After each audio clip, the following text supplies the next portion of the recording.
Myanmar की मदद के लिए सबसे पहले आगे आया भारत। भेजी जा रही राहत सामग्री। भूकंप ने ली अब तक 150 की जान। म्यांमार में केंद्रित एक शक्तिशाली भूकंप ने शुक्रवार को दक्षिण पूर्व एशिया का हिलाकर रख दिया है। कारण म्यांमार में इसके 144 लोगों की मौत हो गई है और 732 लोग घायल हो गए हैं। वहीं सैकड़ों इमारतें गिर गई हैं, जिसकी वजह से सैकड़ों लोग बेघर हो गए हैं। वहीं म्यांमार की मदद के लिए भारत आगे आया। सूत्रों ने बताया कि भारत शनिवार को भूकंप प्रभावित म्यांमार को एक सैन्य परिवहन विमान में करीब 15 टन राहत सामग्री भेजेगा। उन्होंने बताया कि भारतीय वायुसेना की C-130J विमान जल्द ही हिडन वायुसेना स्टेशन से म्यांमार के लिए उड़ान भरेगा। सूत्रों ने बताया कि भेजी जा रही राहत सामग्री में टेंट, स्लीपिंग बैग, कंबल, खाने के लिए तैयार भोजन, water purifier, solar lamp, generator set और आवश्यक दवाएं शामिल हैं। 7.2 तीव्रता के भूकंप के झटकों ने म्यांमार और पड़ोसी थाईलैंड में क्षति और दहशत पैदा कर दी है। शुक्रवार को म्यांमार और पड़ोसी थाईलैंड में शक्तिशाली भूकंप आया, जिसमें इमारतें, पुल और एक मठ नष्ट हो गए हैं।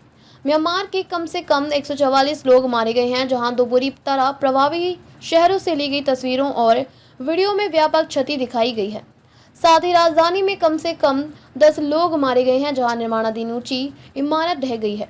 मांडले के एक निवासी ने कहा कि पूरे शहर में तबाही हुई है। एक अन्य ने कहा कि सड़क क्षतिग्रस्त हो गई है, फोन लाइनें बाधित हो गई हैं और बिजली नहीं है। म्यांमार नाउ से तस्वीरें पोस्ट की हैं, जिसमें एक घंटा घर ढह गया और मांडले पैलेस की दीवार का एक हिस्सा खंडहर में तब्दील हो गया है। एक प्रत्यक्षदर्शी ने बताया कि एक चाय की दुकान ढह गई है और कई लोग अंदर फंस गए हैं। हम अंदर नहीं जा सके, स्थिति बहुत खराब है। तांगू में एक व्यक्ति ने कहा, हम मस्जिद में नमाज पढ़ रहे थे जब भूकंप के झटके शुरू हुए। 3 लोगों की मौके पर ही मौत हो गई। स्थानीय मीडिया ने बताया कि शान राज्य की ओंगबान में एक होटल मलबे में तब्दील हो गया था। इसमें 2 लोगों की मौत हो गई और 20 लोग फंस गए। MRTV ने बताया कि भूकंप से इमारतें गिर गई, कई कार दब गई और राजधानी नैपिता में सड़कों पर बड़ी दरारें पड़ गई हैं। रेड क्रॉस ने कहा कि म्यांमार में सड़कें, पुल व इमारतें क्षतिग्रस्त हो गई हैं और बड़े बांधों की स्थिति को लेकर चिंता है।